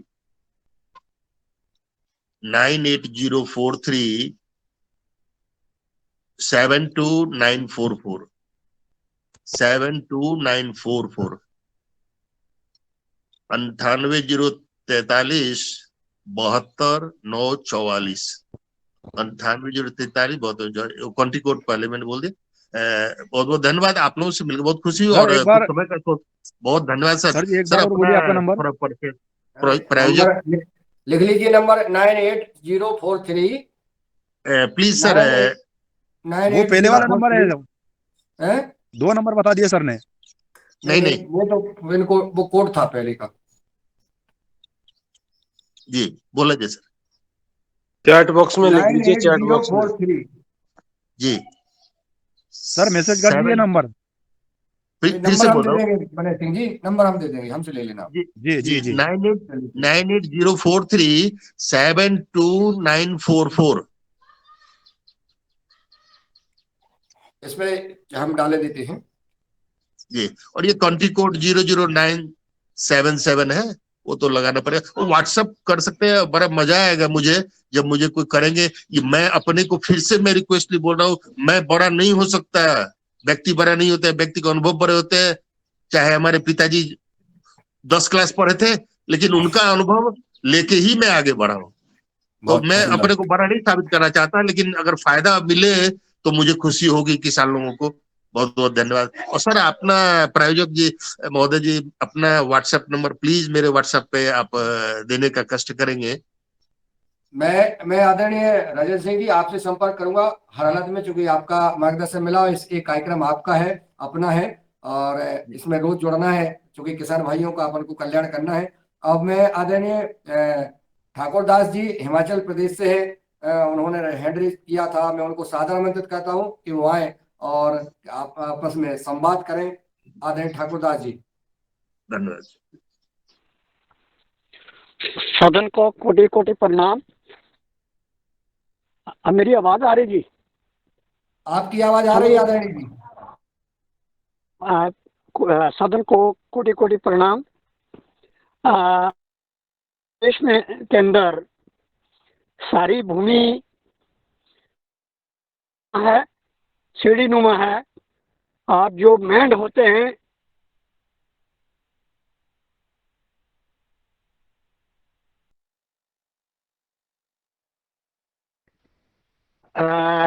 जो पानी है वो खड़ा नहीं रहता, वो बैक करके चले जाता है, लीच कर लेता है। हाँ, इतना जरूर है कि जो मल्चिंग किया थोड़ा थोड़ा सा नमी रहे, मगर वो बरकरार नहीं रहती है। इस संदर्भ में हमें क्या करना चाहिए? जबकि फसल अवशेष या नहीं है कि भूमि जो है हॉर्टिकल्चर लैंड है पहाड़ी क्षेत्र में, तो हमें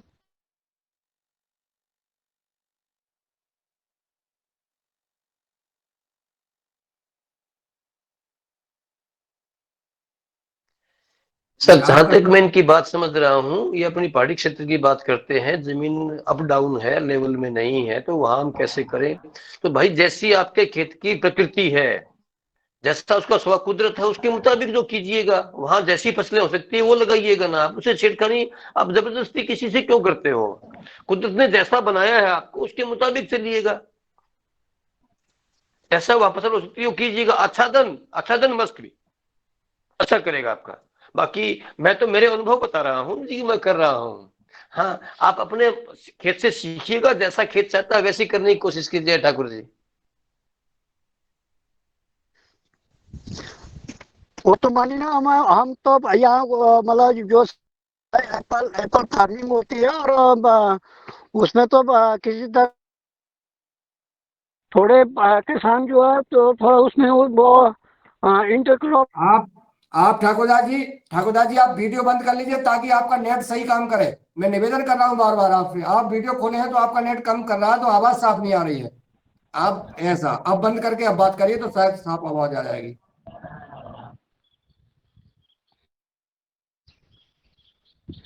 हाँ, आ रही है अब? जी अब आ रही है। हाँ, मैं ये कह रहा था, मैं अभी भी खेत में हूँ।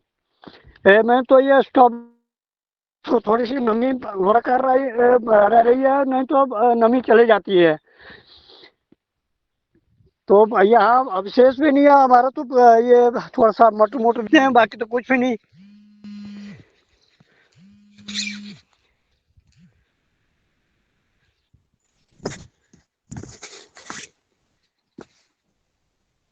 आदरणीय ठाकुर दास जी अपना खेत दिखा रहे हैं, क्योंकि आपकी जमीन ढलाऊ है, वो बता दिया हमारे आदरणीय सुरजीत जी। ये देखिए वो कितना कितना हाँ वो जमीन वो बता रहे हैं।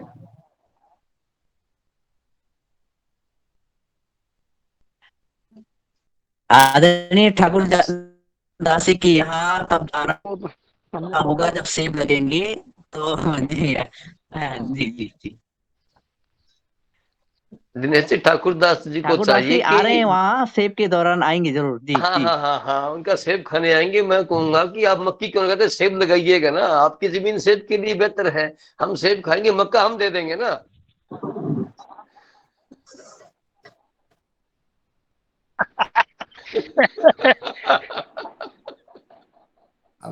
चलिए चलो, वो तो होता ही है जी। अब यहाँ जी आदर हाँ, आप आपका सेब खाने हम सब लोग आएंगे। जी धन्यवाद। आदरणीय आदरणीय कुलदीप संधू जी, आदरणीय आप अपना संवाद करने का कष्ट करें। आदरणीय कुलदीप जी,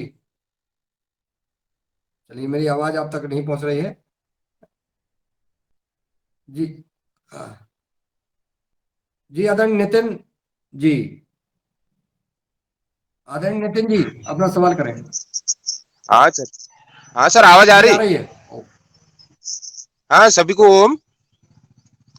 जी, अभी खेत में मेरे गेहूं की फसल है। आप अपना परिचय तो अभी दें ताकि प्रकृति का पता पड़े कि आप कहाँ से हैं।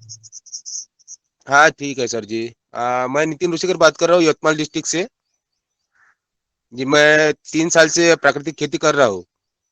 अभी ये साल मैंने अभी पहला साल है मेरा गेहूं का। तो अभी मेरी फसल 50 दिन की हो गई, अभी बालियां आनी चालू हो गई। तो अभी उस पे गोकृपा दूं कि जीवामृत डालूं, ये थोड़ा कंफ्यूजन में हो, तो थोड़ा मार्गदर्शन मिलेगा? आप श्रीमान जी कच्चे दूध का स्प्रे कर दो। कच्चे दूध का? हाँ, गाय का कच्चा दूध। वो तो हाँ, तो वो तो सर अभी 10 दिन पहले किया था मैंने गाय का 100 ml। हाँ हाँ हाँ। तो तो रिजल्ट अच्छा है हाँ, वो। बाकी के यानी जो मेरे खेत के पास एक है वो खेती करता रासायनिक की, हम्म। उससे तो अच्छी फसल दिख रही। हाँ, फिर थोड़ा धैर्य कीजिएगा, आपका अच्छा फसल होगा आपका। ठीक है, वो कपास पे डाला था मैंने, लेकिन कम डाला था, 50 ml में डाला था, तो उतना रिजल्ट नहीं मिला।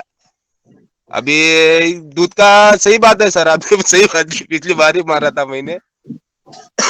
कल कर देता सर मैं स्प्रे। जी बहुत बहुत धन्यवाद। जी कच्चा दूध का क्या रखना, कितना दूध कितना पानी कैसे मिलाना पड़ता है, थोड़ा सा बताने। जी जी सर, मैं 15 लीटर पंप में 100 ml दूध डालता गाय का बराबर। और मेरे पास ये जो बेल रहता है ना, अपना बेल बेल का पोटैश का काम करता है ना वो बेल, तो वो डालता मैं 50 ml, कभी 60 ml। जी जी बहुत सुंदर, बहुत सुंदर। अगला अगला सवाल मैं आगे अपने रमेश चंद मेहरा और कुलदीप जी से लूं। इसके पहले मैं पतंजलि लिक्विड चलता हूं, वहां से हमारे पतंजलि ऑर्गेनिक रिसर्च इंस्टीट्यूट के चीफ जनरल मैनेजर आदरणीय पवन कुमार जी के मार्गदर्शन चाहूंगा, और कि वो आए और सदन को संबोधन करने का कष्ट करें, फिर हम किसान भाइयों के सवाल लेंगे। आदरणीय पवन कुमार जी, सादर आमंत्रित। जी प्रणाम, सभी को नमस्कार। आज के मुख्य अतिथि का स्वागत है, अभिनंदन है। प्राकृतिक खेती के ऊपर आपने बहुत सारे प्रिंसिपल्स बताए। अब ये जो नए तरीके से काम करने की विधा, ये नया तरीका क्या है? ये पुराना ही तरीका था, इसको हम फिर से ढूंढ रहे हैं, रीडिस्कवर कर रहे हैं। और इसको रीडिस्कवर करने में हमें समय लगेगा, क्योंकि ये नई आदत डालने में समय लगता है। तो कल भी हमारे जो मुख्य अतिथि थे, उन्होंने अपने मेरे ख्याल से 50 साल के अनुभव के आधार पर जो भी चीजें बताई, उन पे उनको 50 साल का समय लग गया, या जितना भी समय लगा, 30 साल का समय लगा। तो उसके आधार पर उन्होंने पीक्यू प्राकृतिक जो खेती का वो कार्य कर रहे हैं। तो मुझे लगता है कि हर एक किसान को यह अनुभव करने में थोड़ा सा समय लगेगा, और ये समय में जब वो कार्य करेगा, उससे पहले जब वो पूर्ण रूप से इस पद्धति की तरफ बढ़ेगा, प्राकृतिक खेती की पद्धति की तरफ, उस बीच में उसको एक्सपेरिमेंट करना पड़ेगा, ट्रायल करना पड़ेगा। कुछ ट्रायल सक्सेसफुल होंगे, कुछ अनसक्सेसफुल होंगे, कुछ में मेहनत ज्यादा लगेगी, जिसको कि अभी आदत कम पड़ी हुई है। जैसा कि आपने बताया भी था कि आसान तरीका ढूंढ रहे हैं, तो हम आसान तरीके ढूंढने के उसमें कई बार कुछ चीजों को हम नहीं करते हैं, क्योंकि हमें लगता है कि यह असुविधा है, पहले के मुकाबले हमें ज्यादा मेहनत करनी पड़ रही है, इत्यादि इत्यादि कई सारे। तो इस तरह से खेती के जो अनुभव को अब हमें लेने का प्रयास कर रहे हैं, और हमें इस मंच के माध्यम से जानकारी मिल रही है। इसको करने के लिए हमारे जो किसान साथी या जो भी प्रैक्टिशनर इसमें काम करेंगे, उसको ये नए तरीके से सोचना पड़ेगा। और ये सोचने का जो कार्य है, और ये जो अनुभव का आदान प्रदान है इस मंच के माध्यम से भी उनको मिल रहा है। और इसमें जब हम कई लोगों की बात सुनेंगे और उनमें से उस तरह की चीजों को जब हम अपना क्रियान्वित करेंगे, इसको एक्शन में लाएंगे, तो हम अपनी स्थिति के अनुसार वहां पर कर पाएंगे। उसमें उसको अनुभव आधारित करके उसको फिर हम अडॉप्ट करते हैं। तो आपने जो आच्छादन वाली बात कही है, बहुत सुंदर बात है कि आच्छादन करना बहुत जरूरी है, लेकिन आच्छादन केवल जो हमारी जो क्रॉप होती है उससे ही नहीं। मैंने इसको देखा भी, मैं बाहर गया हुआ था, तो आच्छादन करने के लिए उन्होंने क्या किया था, पेड़ लगा रखे थे अपने भूमि में, अपने फार्म में पेड़ लगे हुए थे अलग अलग जगह पे। उसके जो भी अवशेष आ रही थी, पत्तियां, मतलब जो बायोमास है एक पेड़ का, वो काफी ज्यादा होगा एक क्रॉप के मुकाबले, एक फसल के मुकाबले। एक पेड़ से निकलने वाली जो पत्तियां हैं, जब वो पूर्ण हो जाता है तो बहुत सारी पत्तियां निकलती हैं, और उसका उपयोग करके बायोमास को बढ़ाया जा सकता है। अपने खेत में आप बायोमास को बढ़ा सकते हैं, जिसका इन्होंने बात कही है। तो यह पद्धति भी, कि ऐसी कोई भी पेड़ जिसमें बहुत सारी पत्तियां निकलती हों, वो सड़ने में आसानी से सड़ जाती हैं, उनको खेत में ही रहने दिया जाए। वो खेत में ही रहेंगे तो धीरे धीरे आपके जमीन का जो ऑर्गेनिक मैटर है वो धीरे धीरे आगे बढ़ेगा। इसलिए इस काम को करने में समय लगेगा, क्योंकि अगर पेड़ नहीं है और पेड़ लगने हैं, तो उसको लगने में भी और उगने में भी समय की एक समय सीमा रहेगी। और बाकी चीजें जो आपने बताई थी बहुत सुंदर है। बहुत अच्छी तरह से हमारा कार्य इस तरह से चल रहा है। बहुत सारे लोग हमारे साथी प्राकृतिक और जैविक खेती की तरफ बढ़ते हुए अपनी लागत को कम कर रहे हैं। और पर्वतीय क्षेत्रों में जहाँ से मैंने काम किया है, कुछ समय पर हमने ये रेस्ड बेड्स का काम किया। और यह चीज को, एक तकनीक को, एक बाहर से व्यक्ति आए थे, उन्होंने हमारे साथ बताया भी। लेकिन उस कार्य को करने में, पर्वतीय क्षेत्र में रेस्ड बेड्स बनाना, वैसे ही वहां पर खेत छोटे छोटे हैं, उस समय मशीन भी नहीं थी, तो लगा इसमें बड़ी मेहनत का काम है, इसमें मेहनत बहुत ज्यादा हो। तो इसमें हालांकि उसका उत्पादन तो बहुत अच्छा रहा, लेकिन मेहनत बहुत ज्यादा थी। और इसलिए जरा सी लोगों का अडॉप्शन नहीं कर पाए, उसको अडॉप्ट नहीं किया। और उसके परंपरागत तरीके से जो हम कर रहे थे, वही उन्होंने इसका उपयोग किया। तो लेकिन पर्वतीय क्षेत्रों में जो हमारी ऑर्चर्ड बेस्ड एग्रीकल्चर है, जहाँ सेब की होती है, यहाँ आड़ू होता है, प्लम होता है, उसको छोटी छोटी मेड़ों में हमारे किसानों ने लगा करके बहुत अच्छा उत्पादन मैंने इसका अनुभव किया है। और बहुत नई वैरायटी भी उन्होंने निकाली। तो कहने का मतलब ये है कि पर्यावरण के अनुसार प्राकृतिक खेती को लोग करते हैं, उसको अनुभव करते हैं, उसके बारे में सोचते हैं, और उसके अनुकूल, पर्यावरण के अनुकूल रह करके काम करते हैं, तो निश्चित रूप से कार्य हो सकता है। और अब आज की समय में जब नए औजार आ गए हैं, और हमारी शायद जो बहुत ज्यादा पहले मेहनत लगती थी, हाथ से ही जब काम करना है, तो उसके मुकाबले शायद अब बेहतरी हो गई। लेकिन उसका भी चुनाव करने पर, कैसे उसका चुनाव किया जाएगा, क्या करना है, कैसे करना है, ये सब चीजों को। और किसान, मैंने देखा कि जब मैंने पर्वतीय क्षेत्रों में काम किया, किसान संवेदनशील था, और उसको ये मालूम था कि मेरे खेत में क्या हो रहा है, मेरे खेत में केंचुए की संख्या बढ़ रही है, या मेरी जमीन सख्त हो गई है, या मेरे खेती में क्या परिवर्तन हो रहे हैं। लेकिन एक होती है स्थिति कि मुझे पैसा भी कमाना है, और मैं पैसा कमाने के लिए मुझे जहां पर पहली बार उसने सब्जी का उत्पादन किया, तो काफी फायदा हुआ। लेकिन धीरे धीरे जब खेत की स्थिति खराब हो गई, ज्यादा उसमें उसको डालना पड़ा, इनपुट बाहर से लाके डालने पड़े, तब उसको रियलाइज हुआ कि नहीं, पहले के मुकाबले तो मुनाफा नहीं हो रहा। तो ये अनुभव के आधार पर जो भी हमारे एग्रो क्लाइमेटिक जोन है, हमारे देश में बहुत सारे एग्रो क्लाइमेटिक जोन है। महाराष्ट्र की स्थिति अलग होगी, पूर्वी क्षेत्रों की अलग होगी, दक्षिण की अलग होगी। तो ऐसे जो हमारे 160 के आसपास एग्रो क्लाइमेटिक जोन है, वहाँ के किसानों की अपनी स्थिति के अनुसार, वहाँ पर उसका एक सामाजिक माहौल भी रहता है, उसके अनुसार भी वो काम करते हैं। एक को देख करके दूसरा कार्य करता है। तो ये माहौल को भी बदलने की जरूरत है। खेती के साथ साथ वहाँ का जो सामाजिक माहौल है, प्राकृतिक खेती के तरफ बढ़ाने की आवश्यकता है।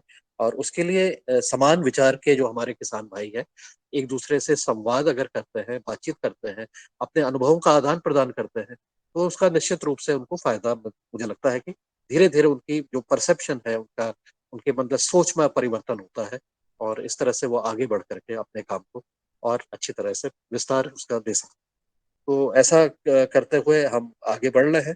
इस योगाहार कार्यक्रम में सभी साथी जुड़ रहे हैं, संवाद कर रहे हैं, अनुभवों का आदान प्रदान कर रहे हैं। मुझे आशा है कि हम निरंतर इसी तरह से कार्य करते हुए अपने कार्य को आगे बढ़ाएंगे। हाँ, ये चीज मुझे जरूर फिर से कहनी है कि हमें, जब हम प्राकृतिक खेती की तरफ बढ़ ही रहे हैं, जो किसान अजैविक से जैविक की तरफ बढ़ रहे हैं, उनको अपनी खेत की वर्तमान स्थिति के बारे में आकलन करना बहुत जरूरी है कि हमारी वर्तमान स्थिति क्या है, जिससे हम 2 साल बाद अपना मूल्यांकन स्वयं कर सकें कि हम वहां कहाँ पर पहुंचे और उसके लिए हमारे मानक क्या क्या रहेंगे। इस विषय पर भी इस मंच के माध्यम से हम पुनः चर्चा कर सकते हैं कि हम, शुरुआत हमारी जो है वो क्या थी। हम 0 पर थे, हम 1 पर थे, और हमें 10 पर अगर पहुंचना है उदाहरण के लिए, तो अब हमें क्या करना है, क्या क्या चीज हमें करने की जरूरत है। मुझे लगता है कि ऐसी समझ बना करके आदमी, जो भी किसान है, जो भी परिवर्तन करना चाह रहा है, वो आपने परिवर्तन कितना किया उसका स्वयं मूल्यांकन कर सकता है कि हमारी खेत की स्थिति ऐसी थी, हमारे खेत में फसल ऐसी होती थी, यहाँ पर ये चीजों में हम ऐसा अपने आप को अनुभव किया हमने। कुछ आंकड़े पर आधारित अगर हो जाए तो वो भी अच्छा है। तो ऐसा करते हुए हम आगे बढ़ेंगे तो निश्चित रूप से हम छोटे से वैज्ञानिक के रूप में अपने आप को बताने के लिए भी सक्षम होंगे कि हम पहले यहाँ से यहाँ तक हम पहुंचे, इतना हमें समय लगा, क्योंकि इस काम को करने में समय लगेगा और उसमें अनुभव भी लगेंगे। तो मुझे बस यही कहना है कि इस विषय पर भी हम आने वाले दिनों पर चर्चा करेंगे, बातचीत करेंगे। ऐसे ही एक दूसरे को सहयोग करते रहेंगे, जहां तक संभव हुआ एक दूसरे के पास जाकर के उनकी खेती को समझने का प्रयास करेंगे, कुछ थोड़ा सा वहां पर समझाने का प्रयास करेंगे, सीखने का प्रयास करेंगे।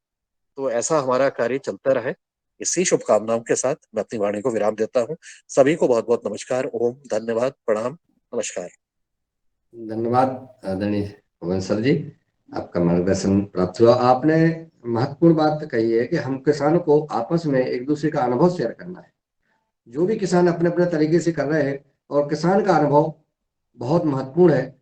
इस उद्देश्य को लेकर के यह योगाहार कार्यक्रम में विभिन्न राज्यों से, विभिन्न परिस्थितियों वाले किसान को जोड़ा जाता है, और उसका हमारे वैज्ञानिक भी जुड़े होते हैं जो अपना अनुभव शेयर करते हैं। हम दूसरे आपस में अपना अपना अनुभव शेयर करें अपने परिचय के साथ। और मैं आदरणीय कुलदीप सिंधु जी को सादर आमंत्रित करता हूं कि वो आए और अपनी बात रखें। नमस्कार सर, मैं कुलदीप सिंह गांव मूसा खेड़ाई, डिस्ट्रिक्ट फतेहाबाद, हरियाणा से ही। तो सर पिछले 1.5 साल से पिकनिक पे खेती कर रहा हूँ। ये बाग लगाया हुआ है अमरूद का ही 1.25 एकड़। इसमें ये चना है, ये बेड पे तो अमरूद है, इसकी कटिंग चल रही है। ये 1.5 साल का अमरूद है, ये 9 से 10 फीट के करीब पौधा हो चुका है ये। अगर आप पिकनिक पे आ जाते हो तो आपको किसी जीवामृत की जरूरत नहीं है, किसी डिकम्पोजर की जरूरत नहीं है, ऑटोमेटिकली जीवाणु काम करने लग जाते हैं। बहुत ही बढ़िया रिजल्ट है इसका, आप लाइव देख सकते हो। इसमें मिक्स क्रॉपिंग कर रखी है, चना है, मटर है ही, और ये सरसों है। थोड़ा स्पीड, थोड़ा सा धीमी गति करें ताकि, हाँ बिल्कुल स्लो स्लो, हाँ ऐसा अब ठीक दिख रहा है जी।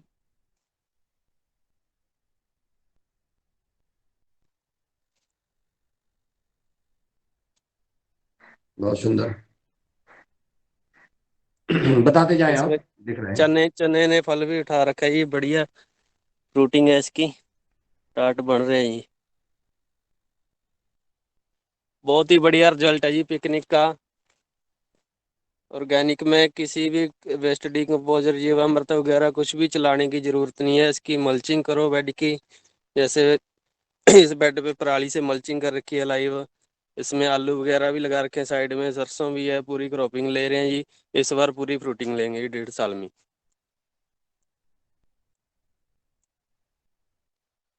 इसमें मैं आप आशीष काय काय शरीफ सर का की, बहुत ही धन्यवाद करना चाहता हूँ सर, कि उन्होंने इस टेक्निक पे लेके आए हमें। नहीं तो पहले तो बहुत ही मतलब लूट रही है किसानों को जो भी कंपनियां हैं। तो सभी किसानों से बेनती है भी आप लाइव देख सकते हैं। अगर कोई किसान नज़दीक है तो आके खुद खेत में देख सकता है, हम उसको डीपली बता देंगे जी। बहुत ही बढ़िया रिजल्ट है जी, कोई दिक्कत वाली बात नहीं है। हमारे कोई किसान भाई आदरणीय कुलदीप सिंधु जी की जो खेती देख करके कोई सवाल करना चाहते हैं जो आपने बताया है, उस पर किसी को कोई पूछना हो तो आप पूछ सकते हैं। कुलदीप जी, आपके खेत में जो ये वेराइटी लगी हुई है, ये कोई हाइब्रिड वाली है या अपनी देसी प्रजाति है? किस चीज की जी, अमरूद की या चने अमरूद सभी सभी फसलों की? चना तो अपने घर का ही है जी, वही चना देसी घर वैरायटी? हाँ, देसी वैरायटी है जी। अमरूद हिसार सफेदा लगा हुआ है जी। जी जी सरसों HAU से लाए थे 727 नंबर जी, जी वो वाली है जी। और जी मटर धन्यवाद राशि का है जी। जी। हाँ जी।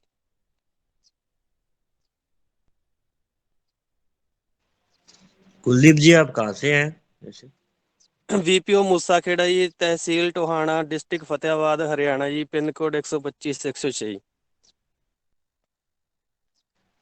आपका नंबर और शेयर करना जी।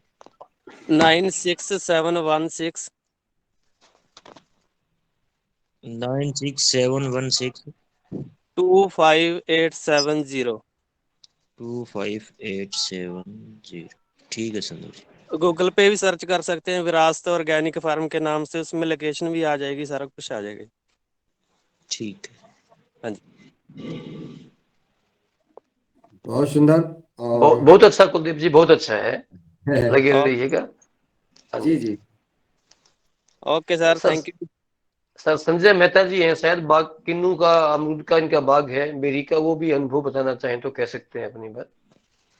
जी, आदरणीय संजय जी को आमंत्रित करता हूं कि वो आए और अपना अनुभव शेयर करने का कष्ट करें।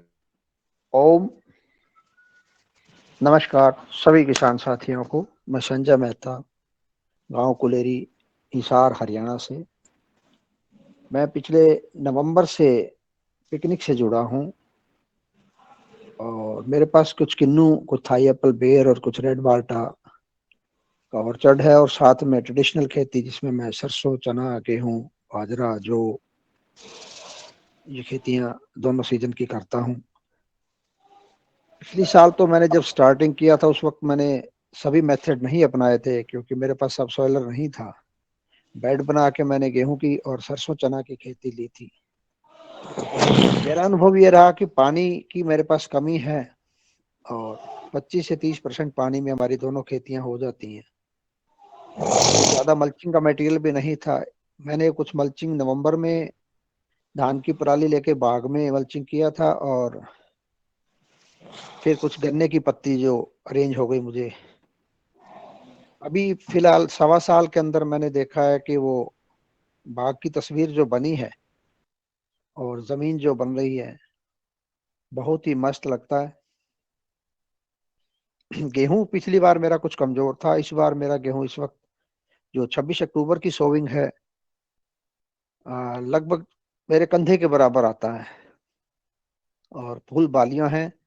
मुझे लगता है भी जैसे बाना साहब जी ने कहा अभी 8 कुंटल 10 कुंटल, मुझे लगता है वो 14 से 15 कुंटल भी जाएगा। बाकी है पिकनिक पे जाने से पहले किसान को अपनी जमीन, अपने अनुभव, सभी चीजें सीखनी चाहिएगी कि अगर हमारी जमीन ही मरी हुई है, उसमें कुछ है ही नहीं तत्व, ऑर्गेनिक मैटर नहीं है, जीवाणु नहीं है, तो वहां पहली बार में संभव नहीं है। आप उसके अंदर हरी खाद लगाएं।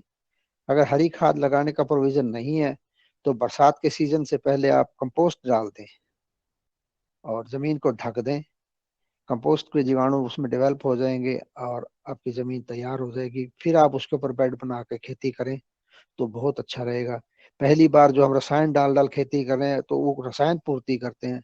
अगर जमीन आपकी मरी हुई तो कोई चीज उसमें पूर्ति करने के लिए नहीं है, उस जमीन का पेट नहीं भरा होगा तो आपको फसल नहीं देगी, किसान मायूस होगा उससे। तो आप थोड़े थोड़े टुकड़े से भी कर सकते हैं।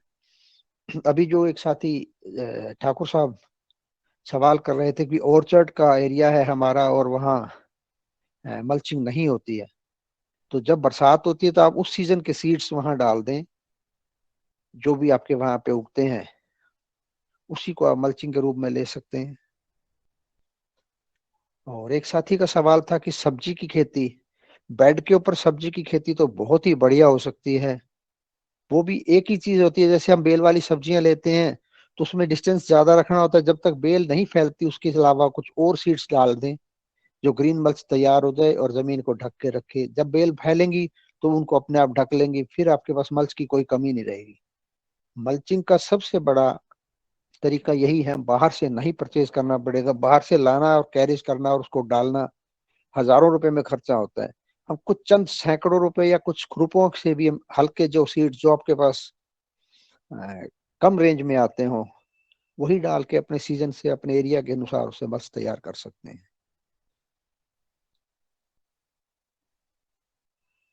बहुत अच्छा संजय भाई, बहुत अच्छा, बहुत अच्छे ढंग से कम शब्दों में आपने कम समय में बहुत अच्छी बातें बताई, धन्यवाद। शायद पंकज मात्रा हूँ भाई, तो अगर समय हो तो जी बैठे हो तो बता सकते हैं अपना अनुभव। जी आदरणीय पंकज जी को आमंत्रित करता हूँ, वो आए भविष्य में। संजय जी ने नमस्कार। बहुत सुंदर तरीके से बताया। संजय जी ने बहुत सरल तरीके से और कम समय में बहुत महत्वपूर्ण बात बता दी।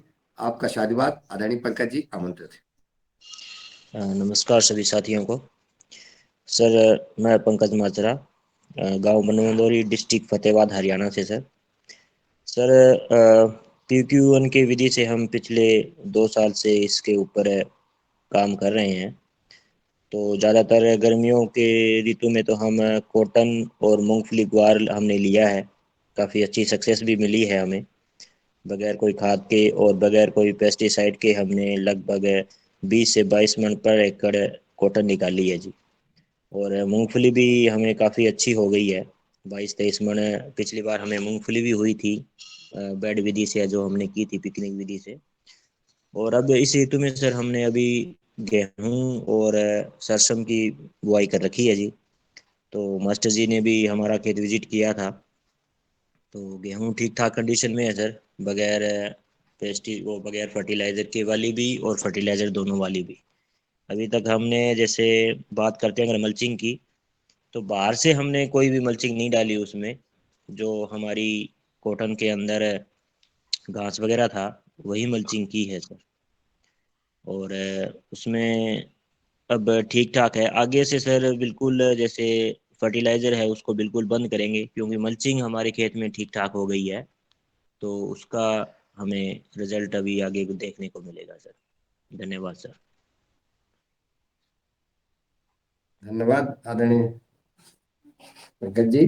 और बहुत सुंदर लग रहा है कि हम अपना अपना अनुभव शेयर कर रहे हैं और हमारे किसान भाई सुन रहे हैं। और मैं चाहूंगा कि जिनका भी अनुभव जो अपना शेयर करना चाहते हैं वो हैंड रेज कर दें या अनम्यूट करके अपनी बात रखें। हम 8:30 बजे तक ये क्लास का संचालन करेंगे।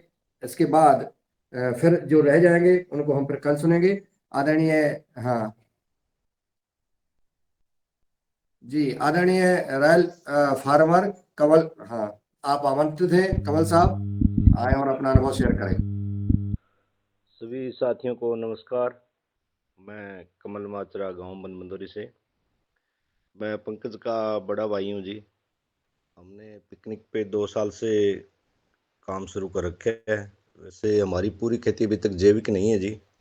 उसमें हमें कुछ एरिया में रसायन का भी प्रयोग कर रहे हैं, लेकिन उसकी मात्रा हमने आधी कर रखी है जी।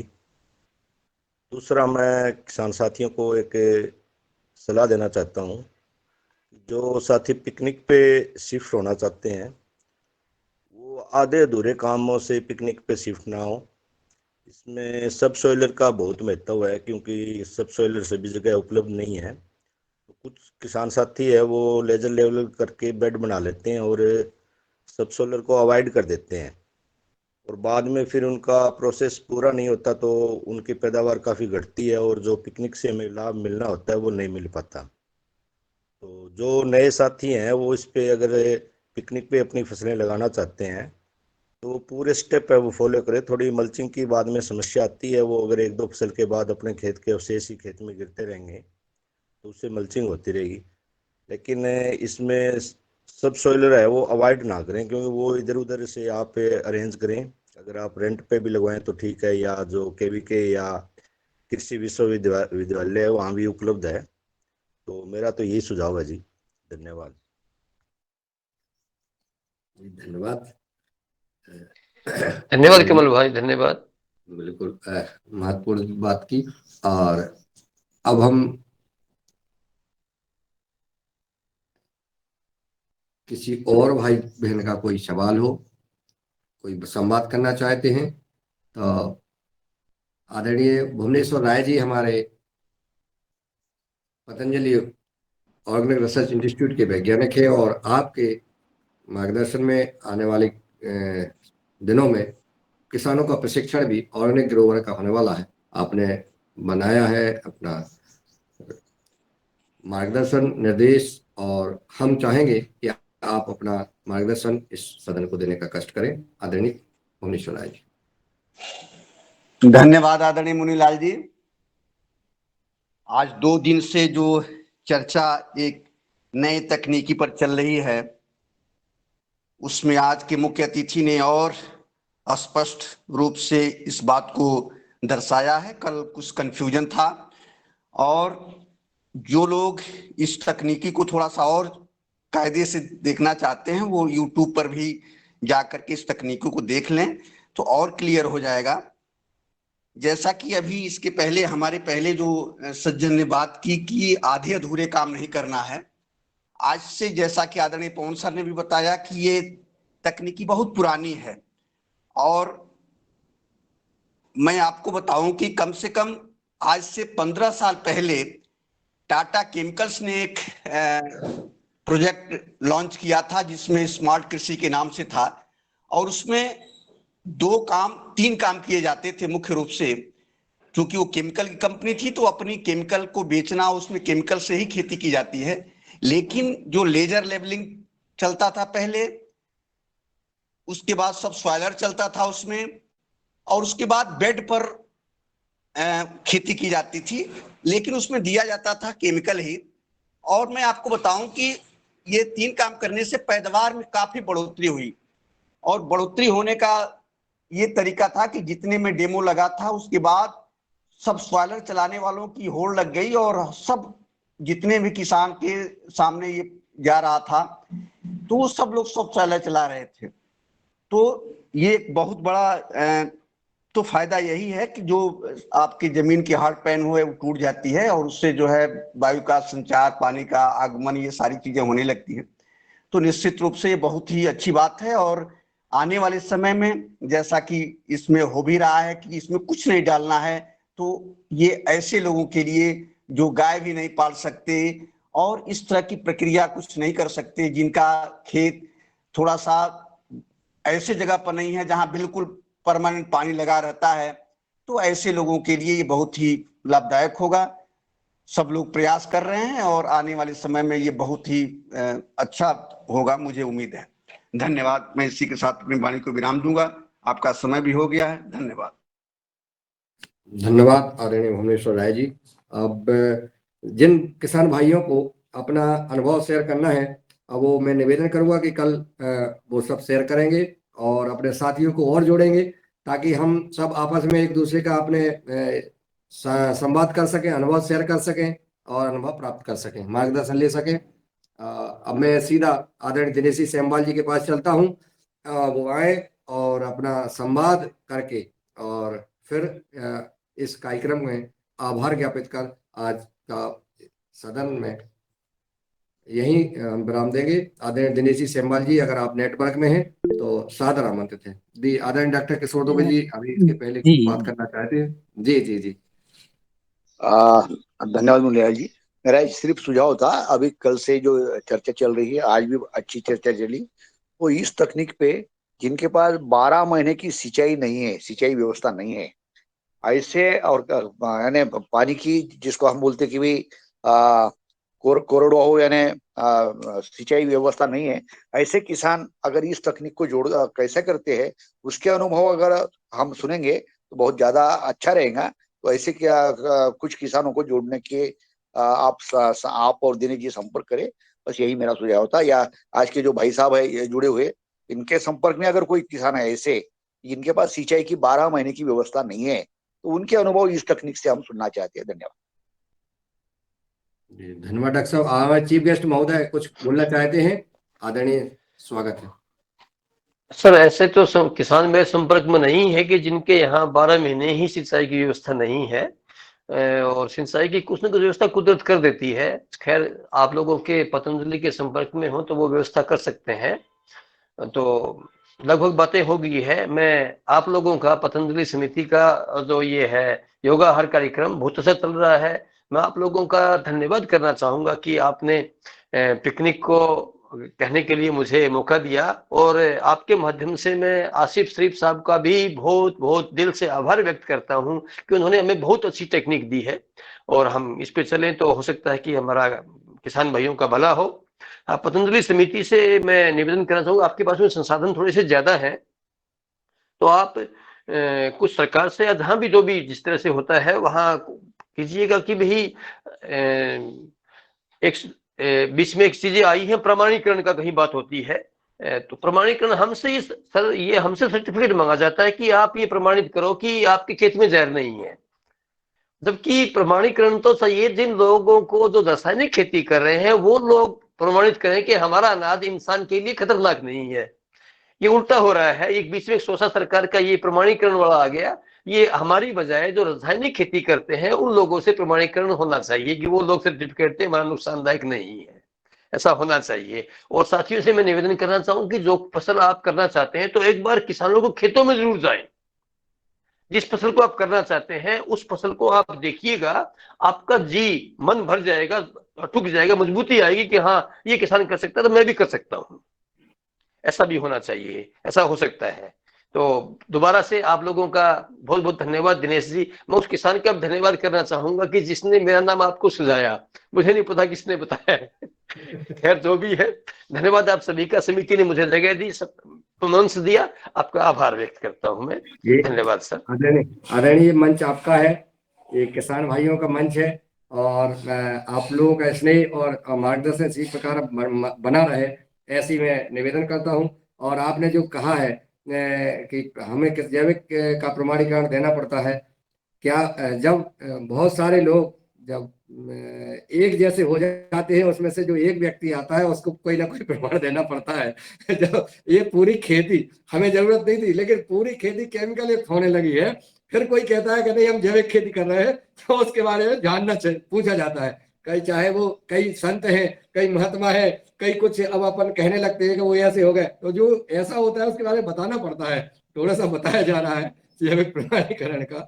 इसलिए जब हम सारे लोग जैविक खेती करने लगेंगे फिर प्रमाण की जरूरत नहीं रहेगी, ऐसा हमारा मानना है। आपने बहुत महत्वपूर्ण बात कही है, और मैं चाहूंगा कि इसी प्रकार से आज के हमारे मुख्य अतिथि से मैं 2 शब्द पूछना चाहता हूं कि जैसे हमारे प्रधानमंत्री जी का सपना हो कि प्राकृतिक खेती जन आंदोलन बने, इसके विषय में 2 शब्द बोले आप।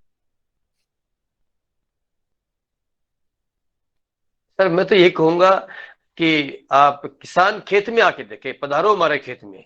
हम सभी को कोशिश करनी पड़ेगी, हम लाइन से हटके काम कर रहे हैं तो लोगों को अपेक्षा है, जितने भी हम लोग जुड़े हुए हैं, हम अपने इलाके में उसका प्रचार करें, खेत दिखाएं किसानों को। भाई जब देखेंगे ना तब भी सब कुछ हो सकता है।